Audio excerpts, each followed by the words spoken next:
غفلت میں پڑے ہوئے ہیں، منہ پھیرے ہوئے ہیں سارے لوگ، بلکہ اللہ کے نبی صلی اللہ علیہ وسلم اپنے زمانے اقدس میں یوں ارشاد فرمایا کرتے کہ میں اور قیامت اس طرح سے ہیں، یعنی اتنا قریب ہیں جیسے انگلیاں۔ 1400 سال پہلے کے عرصے کو حضور نے قریب فرمایا تو اب تو ہم بالکل ہی قریب آئے ہیں، اس طور پر کہ قیامت ہمارے سر پر ہے۔ ساری نشانیاں ظاہر ہو چکی ہیں، محض چند بڑی نشانیوں کو آنا باقی ہے، جس کے بعد قیامت قائم ہو جائے گی۔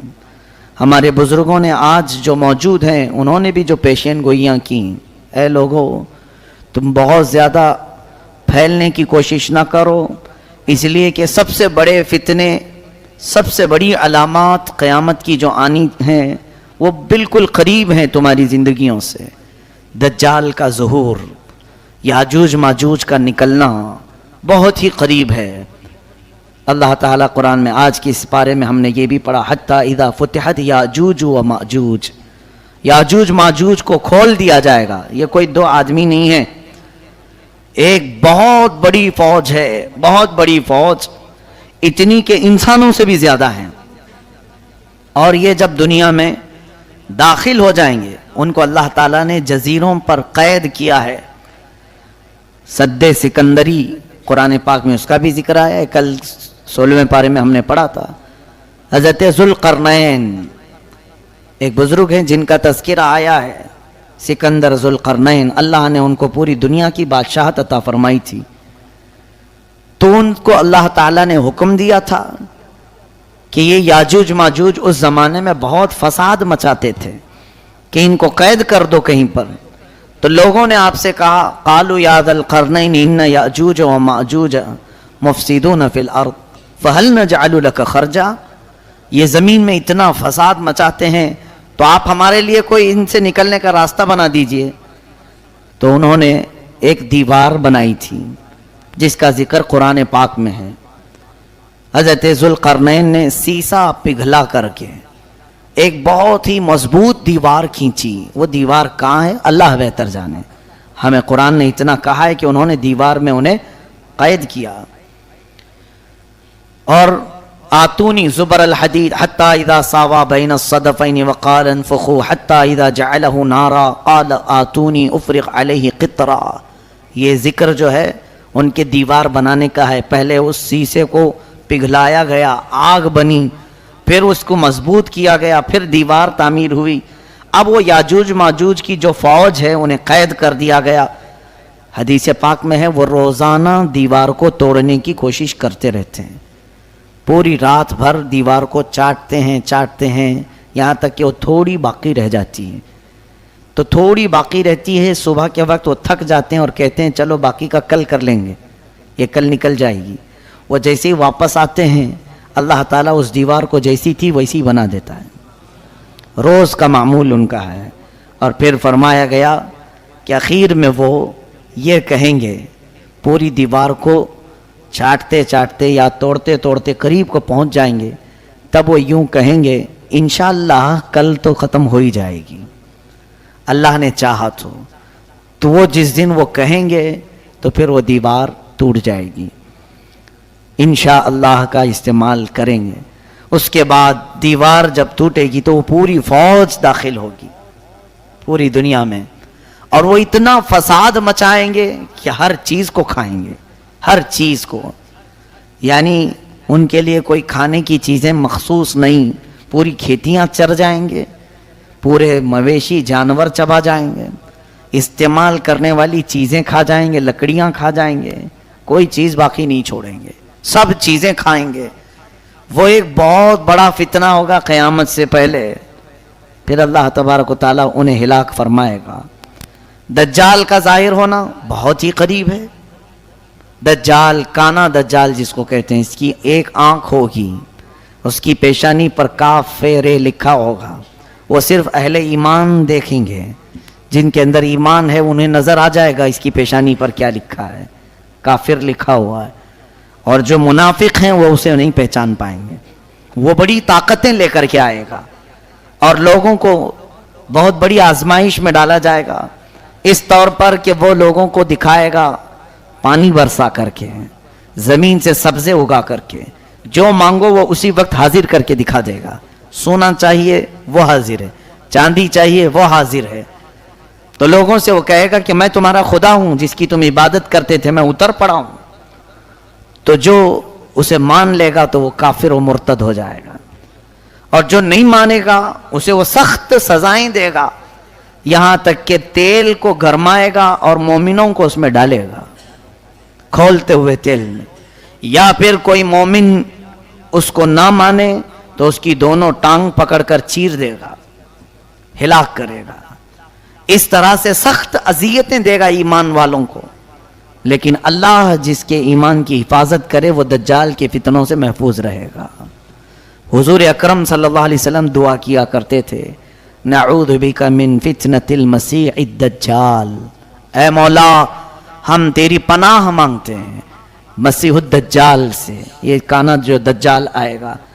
تو اے لوگوں آپ بھی دعا میں مشغول رہیں، اس لیے کہ وہ زمانہ نہایت قریب. مجھے تو نظر آتا ہے کہ جو علامتیں دجال کے ظاہر ہونے کی بتائی گئی تھیں وہ سب آ گئی دنیا میں. جھوٹ کو سچ کر کے دکھانا عام ہو جائے گا، ہر جھوٹی چیز. یہ دجال کی ضروریت، یہ پوری میڈیا جو آج دنیا میں ہے یہ دجال کے آنے کی راہ ہموار کر رہے ہیں. اور دجال کیا ہوگا؟ یہودی اس کو مسیحا سمجھتے ہیں، یہودی اس کو اپنا مسیحا مانتے ہیں کہ وہ ہم سب کو پوری دنیا میں عزت دینے والا آئے گا. تو دجال کے آنے کے لیے یہودی پوری فیلڈ ہموار کر رہے ہیں. جگہ جگہ جو تمام چیزوں کا قبضہ، پورے سونے پر ان کا قبضہ ہے. آج جیولری، گولڈ، اتنے تعداد میں یہ جمع کرتے جا رہے ہیں کیونکہ یہ دجال کے کام آنے کے لیے. اور دجال ان کے لیے مسیحا ہے، بظاہر مسیحا. وہ یوں سمجھتے ہیں کہ ہمیں جنت دلانے والا آنے والا ہے. دیکھا نہیں آپ نے یہودی اکثر چیزوں میں، اپنے برانڈ میں یا اپنے لوگوں میں ایک آنکھ کا استعمال کرتے ہیں. وہ ایک آنکھ کا استعمال دجال کی علامات ہیں. وہ دجال کی پوجا بھی کرتے ہیں، عبادت بھی کرتے ہیں، اور اس کے آنے کی دعائیں کر رہے ہیں. آج پوری دنیا میں سال میں پورا اجتماع ہوتا ہے یہودیوں کا، اور وہ بار بار دعا کرتے ہیں کہ وہ جلدی سے آ جائے. تو یہ یہودی پوری اس کی فوج تیار ہے. آج سارا یعنی فیلڈ تیار کر دی گئی. یہ بھی حدیث پاک میں آیا ہے دجال کے آنے سے پہلے پہلے یہودی اور عیسائی تمام ملکوں کو فتح کرتے کرتے حرم پاک تک پہنچ جائیں گے. حرمین طیبین چھوڑ کر، مکہ مکرمہ اور مدینہ طیبہ چھوڑ کر تقریباً پوری دنیا پر یہ قبضہ کر لیں گے. یہ حدیث پاک میں یہ ہو کے رہے گا. اور یہ پہنچ گئے، آج عرب میں بھی پہنچ گئے. آج عرب کے تمام ایئرپورٹ، سعودی عرب، اصل میں اس کو سعودی کہنا مناسب نہیں سمجھتا. وہ عرب شریف تھا، ان ظالموں نے اس کو سعودی بنایا ہے. پہلے نہیں تھا یہ سعودی. اس کو انہوں نے اپنے خاندانی نام سے ملک کو تجویز کیا ہے. وہ عرب ہے، حجاز ہے حضور کے زمانے کا. وہاں اب تقریباً سیکورٹی کے تمام معاملات بادشاہوں نے اب اسرائیل کو دے دیا ہے، یہودیوں کو دے دیا ہے. حتیٰ کہ ابھی نئی خبر یہ بھی ملنے کو آ رہی ہے کہ حج اور عمرے کے تمام انتظامات اسرائیلی کمپنی کو دیے جانے والے ہیں. یعنی وہ بہتر سے بہتر سیکورٹی فراہم کریں گے. کتنے سالوں سے، کئی 100 سالوں سے اسرائیل کا اور عرب کا کوئی تعلق نہیں تھا، سفارتی تعلق نہیں تھا. ابھی جا کر کے یہ تعلق بھی قائم ہونا شروع ہوا کہ براہ راست سعودی عرب سے پروازیں، طیارے، پلین اسرائیل جا سکتے ہیں، آ سکتے ہیں. یہ ساری چیزیں ہموار ہو گئیں. ان کی تمام دوستی کھل کر کے آ گئی اب. یعنی یہ یہود کو عرب میں داخل کرنے کے تمام راستے پیدا کر چکے ہیں. کیا یہ علامات نہیں؟ حضور صلی اللہ علیہ وسلم کی حدیثیں پڑھو، دجال کے آنے کی اور کیا علامات ہیں. فرمایا عرب جب کثرت سے گناہ میں مبتلا ہو جائیں گے، کثرت الخبث، یعنی خباثت عام ہو جائے گی. اسی کی تو ایک کڑی ہے کہ اب عرب میں بیچ بننے جا رہے ہیں، سینما تھیٹر کھلنے جا رہے ہیں، جوے کے اڈے اوپن ہو رہے ہیں. یہ میرے آقا نے فرما دیا تھا عرب جو ہے خباثت میں مشغول ہو جائیں گے. علل اعلان برائیوں، پہلے سے تو تھی ان کے اندر لیکن اب کھل کر کے، یہ دجال کے آنے کی بڑی بڑی علامتیں ہیں۔ دریائے تبری جس کے متعلق یہ فرمایا گیا اس کا پانی سوکھ جائے گا تب دجال آ جائے گا، ابھی ہم نے رپورٹ میں دیکھا ہے کہ 2 یا 2.5 فٹ پانی اس میں بچ گیا ہے دریائے تبری میں۔ یہ تمام چیزیں اتنی قریب ہیں، اور میرا مولا فرماتا ہے اقترب للناس حسابهم وهم فی غفلۃ، بہت ہی قریب آ گیا ہے لوگوں کے حساب کا وقت جبکہ یہ غفلت میں پڑے ہوئے ہیں، ایسا لگتا ہے کہ کچھ حساب دینا ہی نہیں ہے۔ قیامت کے آنے کے آثار تمہارے لیے سب چیزیں جو میرے آقا نے فرمایا سب کھل کر کے آنے لگی، پھر کیوں ہم واپس جانے کے انتظار میں نہیں؟ اپنے لیے تیاریاں آج دیکھیں، بچہ بچہ گھر میں اپنے ماں باپ سے ایک چیز پوچھتا ہے، عید کے میرے جوڑے کون سے ہیں؟ ماں باپ یا پھر تقریباً آج اکثر لوگوں کو آپ کسی مارکیٹ میں ہی دیکھیں گے، سارے بازار بھرے ہوئے ہیں آج، کیوں؟ عید کی خریداری ہے، عید میں پہننا تو ہے میاں، ابھی عید تو 15-20 دن باقی ہے لیکن تیاری اب سے شروع ہے، ٹیلروں کے پاس جانا اور پھر اپنے سجنے سنورنے کے سامان لینا، یہ سب چیزیں ہو چکی۔ تقریباً عید آنے سے پہلے پہلے سب کے کپڑے تیار ہیں، گھر میں کیا بننا ہے یہ بھی تیار ہے، گھر میں کیسے سجاوٹ ہوگی یہ بھی تیار ہے، سب تیار ہے۔ ایک دن کی عید کے لیے ہم مہینہ بھر سے تیاریاں کر رہے ہیں۔ میرے عزیزو، قیامت میں مولا کے حضور کھڑے ہونے کی کیا تیاری کی؟ کون کون سی تیاریاں ہمارے پاس؟ کبھی اپنے بچوں کو سکھایا کہ بیٹا وہاں رب تعالیٰ تو تجھے ننگا کر دے گا، تو کیا پہنے گا؟ قرآن پڑھا، اپنے لیے کچھ رکھا؟ کہیں تمہاری کوئی چوپڑی میں چھوٹی سی نوٹ بک میں لکھا ہوا ہے کہ میں نے اپنی زندگی میں اتنے ختم قرآن کیے ہیں، اتنی تسبیحات پڑھے ہیں، اتنے ذکر کیے ہیں؟ یا پھر کوئی تو چیزیں ایسی لکھ کر کے رکھو کہ رب تبارک و تعالیٰ کے حضور اگر پوچھا جائے تو یہ پیش کر دوں گا۔ ہم تو اندھا دھند جی رہے ہیں، ہم کو تو کوئی خبر ہی نہیں، باقی سب ہم جوڑے گنتے ہیں، ہر چیز کی تمام ہم کو حساب کتاب سب معلوم ہے، کس دن کیا بنے گا، کس دن کیا سجایا جائے گا، کس دن کیا پہنا جائے گا۔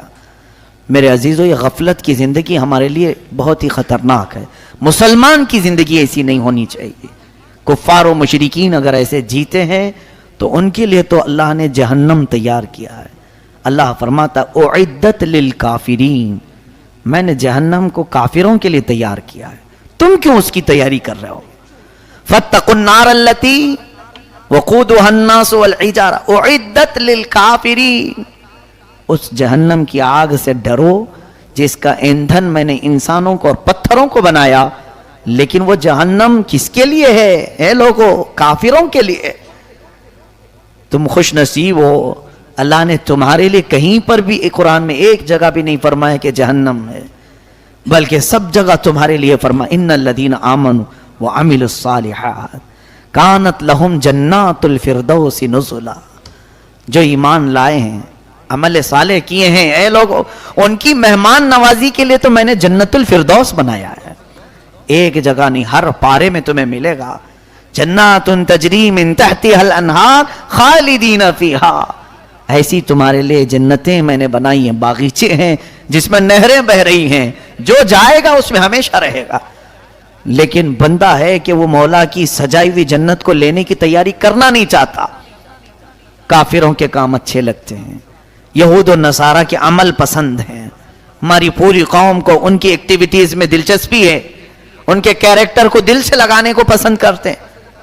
باقی رہی بات مصطفیٰ کریم صلی اللہ علیہ وسلم نے جو اخلاق کریمانہ دیے تھے، اور اسی لیے وہ سچ فرمایا تھا میرے آقا نے، دنیا میں ایسے جیو جیسے مسافر رہتا ہے، بہت جلدی تم چلے جاؤ گے یہاں سے، اور ہمیشہ کی زندگی کو کیوں یہ چھوٹی سی زندگی پر قربان کرتے ہو؟ یہاں جتنا بھی عیش کرو گے عارضی ہوگا، ٹیمپرری ہوگا۔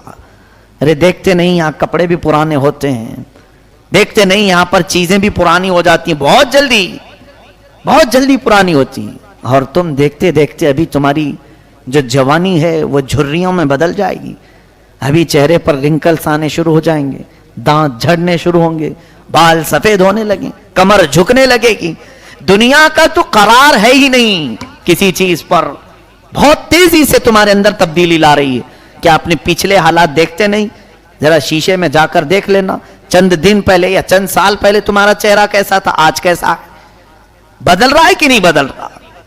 بوڑھے لوگ اپنے چہرے دیکھیں, کیا ان کے بال کبھی کالے نہیں تھے؟ کیا ان کے چہرے جگمگاتے نہیں تھے حسن سے؟ بہت جلدی تمہارے چہروں پر بھی جھریاں آ گئیں, بدل گئے. تو کیوں یہ نہیں سمجھتے کہ یہاں کی کوئی چیز میں قرار ہے ہی نہیں, پائیداری ہے ہی نہیں. بہت تیزی سے دنیا ہماری ساری چیزیں بدل دیتی. لیکن مولا فرماتا ہے جس کو میں نے جنتی لباس پہنایا وہ کبھی پرانا نہیں ہوگا. جنتی جو بھی اندر جائے گا وہ کبھی بوڑھا نہیں ہوگا. جو جوان ہے جوان ہی ہمیشہ کے لیے. وہ پائیداری ہے, اس کے اندر استقرار ہے, قرار ہے. ان تمام چیزوں کو چھوڑ کر بندہ اپنی غفلت میں جی رہا ہے. اسے مختصر سا عیش چاہیے. خیر, اللہ ہمیں دنیا کی مکاریوں اور عیاریوں سے بچائے ہے. بس دنیا سے اتنا لے لو جتنا جینے کے کام آ جائے, اتنا حاصل کر لو جتنا یہاں سے زندگی گزر جائے, لوگوں کے سامنے ہاتھ پھیلانا نہ پڑے, اللہ اپنا محتاج بنائے رکھے, بس اتنی زندگی گزار لو. باقی رہی بات بہت زیادہ پھیلنے کی تو جنت میں پھیلا لو, وہاں زیادہ سے زیادہ پھیلا لو جتنا ہو سکتا ہے. تم کثرت سے دعا کرو, حدیث پاک میں ہے تمہیں ملے نہ ملے دنیا میں دعائیں, قیامت کے دن پہاڑوں کے برابر نیکیاں اسے دی جائیں گی. پوچھے گا بندہ یہ کہاں سے مولا, میں تو اتنی نیکیاں کیا نہیں تھا. رب تعالیٰ فرمائے گا اے بندے تو دنیا میں روز مجھ سے مانگتا تھا, میں نے تجھے دیا نہیں, وہ سب یہاں کے لیے جمع کر رکھا تھا. بندہ کہتا ہے کاش میری دنیا میں تو کوئی دعا قبول نہیں کرتا, کوئی نہیں قبول کرتا, سب یہاں کے لیے رکھتا. تو آج تو میں فخر سے جنت میں